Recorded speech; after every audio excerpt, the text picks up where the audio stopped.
practice 4 is just got done. Was pretty fired up about one of the things that after the first day of pads, you question how physical your team is, just because they hadn't hit in a while.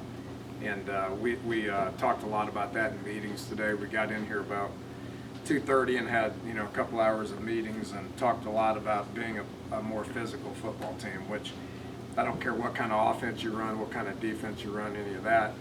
If you're not physical, you're not going to be very good. So was really pleased with how they responded to that, and got out there and did a lot more things from a physical nature. So that was good to see. Probably had about a dozen recruits in today, which getting guys to come in to watch practice is something that we're emphasizing, as everybody across the country is. But had a real good turnout as far as a bunch of good quality guys coming in to watching practice, and like I said, met for 2 hours and then went out there and got a lot of snaps in for a couple of hours. So was pleased with how it went, but just overall have been pleased with the effort that these guys have been given. The defense is coming along. They're getting spoon-fed a little bit, putting in 1 or 2 new things a day, and I don't see a whole lot of blown assignments or mental busts. There's mistakes everywhere out there from offense, defense, special teams, but have been really pleased with how those guys are coming along defensively. Probably turning the ball over a little bit too much offensively. I think Gino threw a couple of picks today, which he seems comfortable. He's running everything, looks good. If you turn the ball over, you're not going to win. And the flip side of that is defense is doing a good job with their interceptions. I don't think they've got the ball out from a fumble standpoint, but last practice they dropped 3 interceptions, and then today they didn't drop those interceptions and ended up getting about 3, which I know Coach DeForest is talking a bunch about. The mentality of getting turnovers, which looks to me like they're paying attention to it. So overall, it was a good day. Got a lot of work done, and look forward to getting 2 more practices in this week prior to breaking for spring. I got some questions. Anyone in particular standing out on the defensive side? 2 days. Travis Bell had 2 picks in team. He made a break on the ball, which was good. We had a big 3rd down period, which offense probably converted, probably 50% or better at those 3rd downs, which from an offensive perspective is good. From a defensive perspective, it's not so good. But he made a break on the ball and got a pick, and then Gino forced one deep, and he out-muscled the guy for an interception. So he looks like he's doing his part. I don't know. Will is a guy that gives a tremendous amount of effort all the time. George Wright's in there plugging away. So it's a little early to tell, but just from me standing on the sideline perspective, watching Travis make those 2 picks was something that was good. The other day at Pro Day, I saw you talking to Coach Tomlin of the Steelers. What was that conversation like, head coach to head coach? Well, chit-chat. I've met him one other time, good guy. But it's just chit-chat, just basically, the guys that we're looking at and what he does with his time, and how that translates into anything that I do. I don't know. It's a completely different situation, but he was getting out, seeing some things, which is something I wish we could do in spring recruiting from a head coach, but you can't. What do you know about this team now that you didn't a week ago? I had a sense that morale was high. From the 8 weeks in the off season, we were around them the last 4 weeks quite a bit in meetings and watching competition and weightlifting and team runs and stuff like that. You could sense that these guys were excited about what was going on, and then you add some defensive coaches, and I sense that even since that's happened, that these guys are pretty fired up about being here and pretty fired up about playing the game and being eager to learn. So I sensed it, but after watching 4 practices, I verified it. Yeah, you have a little slot in here, little slot back, slot receiver. I mean, in camp, I forget his name, but he's really small. I mean, he's smaller than Tavon. In this game of Giants, is there any advantage to being small? I mean, is there anything that allows him to do things that others can't? Yeah, if they can't touch you, they can't tackle you. It's true. So like quick story on Wes Welker that, and I told the team this about 3 weeks ago, just about, he came out at Tech, I think at about 185. We bulked him up his senior year, and it's about 185, 188, and obviously was a great player, but the first thing they told him to do in the NFL is lose 12 pounds. So he's played his entire career at 170, 175 pounds, which is about the same size as Tavon right now. And, Tavon was asking if he needs to get to 180 or whatever it is, and I said, I'd rather you be at 170 and be the fastest guy on the field, and Jordan Thompson is who you're talking about. He's a little shorter than Tavon, but he came in, he was about 158 when he came in. When Tavon came in, he was about 155. So throughout the natural progression of just the first year, I think Jordan's already up 10 pounds in the last few months. So it's not about size; it's more about quickness than it is anything at that position. What kind of credit do you give a kid though that's willing to come in here at 158 and give it a try? I mean, and he's going to be hit by 240-pound guys at linebacker and stuff. Only if they can touch him. He's a tough kid. I mean, he's I don't know. I'm not giving him any credit right now because he hasn't played it down, but. He likes to play the game. He played at Katy High School, which is one of the most renowned high schools in the entire country, and one of the most physical programs in the entire country. And he was the second leading receiver in the city of Houston, so I think he's okay with playing football.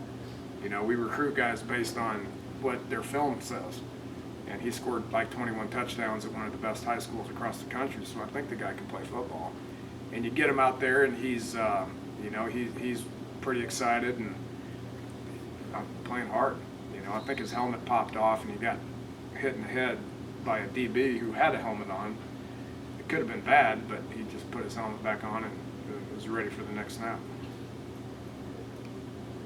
Coach, I saw Adam McCarthy in the red jersey today. What was wrong? Just a hamstring. Out of the day-to-day. He'll be all right. You mentioned a couple times that the defense that Coach Patterson's run has given you troubles in the past. What is it specifically about that defensive scheme that kind of throws a curveball, and what are you guys looking to do to take advantage of that? Well, they can only play 11 people. So, the schemes, there's good schemes about every scheme. And one of the things I was talking to Coach Tomlin about a little bit was the 3-4 as opposed to the 4-3, and I think there's 11 NFL teams running the 3-4 and 19 teams running the 4-3. So there's which scheme's better? I don't know. They're both good schemes, and the 3-3-5 was a good scheme, and those guys that were here last year did a good job of coaching it up, and they were all on the same page. It's a good scheme. You got to settle on something, and in my opinion, going against the spread, the 3-4 probably gives you a little bit of an advantage to being able to cover, sideline to sideline. The 4-3, you watch the Giants play and watch those guys run the 4-3. It looks pretty dang good too. But those guys got a whole bunch of D linemen that can really rush it faster. We don't have a tremendous amount of D linemen, so you better play the linemen that you got and figure out other ways of getting pressure on the quarterback. And Pitt did lead the nation in sacks and negative plays. If they didn't lead it, they were up there in the top 2 or 3. So I think that has something to do with the scheme, something to do with the way they were coached. Danny, you talk about the excitement quotient of your players. Without a game prepare for 4 or 5, 6 months. Is that almost the number one thing that you're trying to do right now is, aside from, you know, X's and O's, just trying to build a camaraderie and a morale and get these guys established? Well, that's you know, that's one of the overall goals of the program. You know, we've talked about it a lot. You can ask the players this. I mean, if they're not excited about walking in those doors every day, you're not going to get the most out of them. And I can assure you, if you take a poll on the entire team, I would say a very, very high percentage of them look forward to coming in the building to where you're going to get the most out of them. You know, from a study hall perspective or a weightlifting perspective or meetings or practice, no matter what it is, if those guys are excited about coming in, you're going to get a whole lot out of them. So I think we've accomplished that. You know, throughout the course of spring without having a game, and if you wear them out, then you're not going to get a whole lot out of them. I told them after practice today, I said, you guys are crazy if you didn't take advantage of this day to get better. You know, you had a bunch of meetings and a bunch of practice time. If you didn't take advantage of that, there's something wrong with you. And I think for the majority of them, we did get a lot out of it. But which is why we go 3 practices a day and we don't go back-to-back days. To you know, have meeting time in between practices and recovery time, to where you're really not wearing them out, because you're not prepper for a game. You're just trying to, you know, you're trying to make yourselves, your unit, and the team better at football. So that's what the overall objective of spring is. And if you're broke down and you're wore out, you're not going to get that accomplished. Will you feel better at the end of spring if you just feel good about the players you have and the team that you have, rather than look and say, oh God, we've got to do this a little bit better or that a little bit better, thinking we've got time to improve on it? Yeah, that's the objective. That it's going to take place on all facets of our team or the scheme, or, you know, where we're at in the program. But your goal is to get better. You know, I can't foresee where we're going to be after the spring game. There's 11 more practices to gauge that on. These guys know what the routine is. They know what their job is. They know what is expected of them, and you know, we'll keep gearing towards getting that accomplished for the rest of this week, and then 3 more after spring break. You described the defense as being spoon-fed at this point. You sort of famously install the offense in 3 days. Does that make for an interesting dynamic when you go team, just because they are sort of so base at this point, I would imagine? No, not really, because, you know, we're only repping a third of our offense, and with that said, we're really only repping a sixth, because there's so much you can do off of a third of it. You can't put a whole third in. I mean, there's a whole bunch of ways of accomplishing that third. So, you know, and you may go against the defense that plays base 100% of the time, as long as they're, you know, playing good with it, then that may be all you get in a game, you know. So, and again, we're not keeping score out there either, you know. So I mean, we rep it, and it may look good or it may look bad. We're just moving on to the next play, you know, and just getting a whole bunch of tape on film, and then you compile it and you look at it and you study it and you try to improve for the next time you go out there. Austin missed a lot of time in the preseason last year. By the end of the year, he had worked himself into a pretty important role for you guys. Has it been any different having him around with the running backs at the beginning of this year? Do you think that could lead to an even bigger role? I don't, you know, I don't know how much bigger of a role he can handle, to be honest with you. I mean, I tell you, Bowie looks good out there. I mean, that's one kid offensively that is taking advantage of all the reps that he's getting and looks pretty good at times. You know, Sean's not an every down back. Never has been, never gonna be. You know, we certainly want to be able to get as much out of him in the beginning of the year that we did at the end of the year. At the end of the year, I think he had 20 carries in the Clemson game and played a whole bunch of snaps. But our goal is to have a whole bunch of running backs that can give us a bunch of snaps and give us, you know, the effort. The way he plays, he's a physical guy. He plays hard. You can't play like that all the time. You just can't. And you know, but his attitude's good. His mentality's good. He's he's giving us good snaps right now, which should carry over into the beginning part of next year. You mentioned Bowie there. What is it that he's doing that's so impressive, and is it just a product of the second year in the system? Yeah, he's healthy too. I mean, for the majority part of the year, he wasn't healthy. One, he was young and he got wore down quick early because he plays hard too, and he was only about 165 pounds at one point during the season. So he's been working hard, and he's got his size back. What I mean by size, I think he's about 180 now, but he's playing hard. He's playing physical. You hand him the ball, it looks good. Sometimes you hand people the ball and it looks bad. The better it looks, the more he gets the ball. He can probably handle more snaps just because of his conditioning than showing. Offensively, on the offensive line, how much does it help your offense that you have guys like Madsen and Eager and Braun back?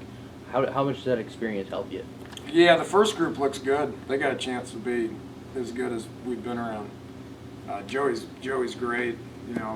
He's a leader. He's doing a fantastic job. He's a great player. Braun looks twice as good as he did in camp last year. He's in better shape. He's healthy. He understands. Josh Jenkins coming back just brings experience. Edgar's more, he's more confident than he's been. Spain's more confident than he's been. So those first level guys are doing really good things. And if how much easier is it? It's a lot easier. When those guys block people, it's a lot easier to run the ball. It's a lot easier to throw the ball. When the second guys get in there, it resembles a little bit what it was like a year ago. You got free guys coming through to the quarterback. It looks like crap. You hand the ball off to to the running back, and you got people unblocked. People unblocked. It doesn't look very good. So we go as that offensive line goes. That's just the way it is. One of the things we've gotten to watch is punt. That was obviously a battle that was tooth and nail last year. It seems as though Corey might be producing pretty consistently. Is that your appraisal at this point? Yeah. Corey's been hot and cold, as we all know, but has developed a little bit more consistency probably. That's the hardest snap in football, so you got to make sure that you know what you're doing schematically, and we're trying to train younger kids to be able to do it. Najee was good on it last year. Keith was good on it last year. Cody Nutter was great on it last year. We're trying to find guys to give them some experience that replacing some of those guys that did a good job for us last year. We didn't get any block last year, so people can say it's spotty based on the punter having a couple of shanks. But let's don't forget the 4 that happened against Pitt that averaged 65 yards, and the 8 snaps against Rutgers in some of the worst conditions ever that were good snaps, good catches, good kicks, good coverages. So we're not going to say that there's something broke with the punt team based on a couple of shanks. I mean, you got to coach it up, and you got to train guys how to do things right. Who are you looking to have take over for Nutter? What's that competition like right now? Well, we have Cody Clay's doing some, Jared Cooper's doing some, and then we signed the one kid that'll be here in camp, so it'll be an ongoing evaluation. Coach, how about the energy? It seemed like in that hitting drill early in practice today, there was a lot of energy from the guys. Are you seeing that continue throughout practice? Yeah, the energy and the effort's been good. That period was pretty physical today, which was good to see, because when we did it last week, if you guys remember, it wasn't. You didn't hear those thuds. And again, as like I said earlier, I mean, the first day in pads, I think people forgot how to hit each other, so it looked really soft. And we addressed it, and that was much more physical today. When you walk off the field, what makes you the happiest when you're observing and evaluating practice? I don't know, there's a lot of things, I mean, there's a lot of things that you got to see on tape in order to kind of confirm some things. But, just seeing guys take advantage of their opportunity more than anything. Dante Campbell's a guy that redshirted, was down in the dump some, as all redshirt kids are, was on the scout team all year. And then spring hits, and you're anxious about how things are going to work for him. And he's taken advantage of every single rep that he's had. The guy looks good. He's a big target. Gino loves to throw to him. He blocks well. He's a guy that we're thrilled to death with right now. And just seeing guys like that take advantage of it. Again, the effort's there. You want them to be physical. You want to get better at what you're trying to do schematically and technique-wise and learning what to do, all that stuff. But just seeing guys take advantage of it. And again, it's like I told them, if they couldn't take advantage of what happened today, having 4 or 5 hours just to worry about football, then there's something wrong with them. And there was a couple of them that didn't, but the guys that take advantage of it is something that you want to see. Danny, you mentioned Cody playing, he's back playing inside receiver. Is that a failed experiment as a center or a need for a big receiver? No, he had, you never know what people's bodies are going to do, for one. He could have blown up and been 280 right now. I mean, you can't tell, you don't know. And that hasn't happened to his body. So we're keeping him at inside receiver because we have no depth at receiver whatsoever. So we're doing that with him. Plus we're using, what we did with Tyler Urban from a tight end perspective is something that we didn't do a ton of, but it's still a part of our offense. And so we're able to continue to do some of that stuff based on him being able to line up as a tight end, be able to motion around, just be a bigger body to be able to block. You mentioned a few times guys who are taking advantage. I mean, is there anyone in particular? Are you looking to single guys out, or is that something you keep in-house? That's something that I think you know the answer to that. It's called coaching. I mean, we call people out for not doing things right and try to see if we can reach them to get them better. All right, guys, appreciate it. Y'all have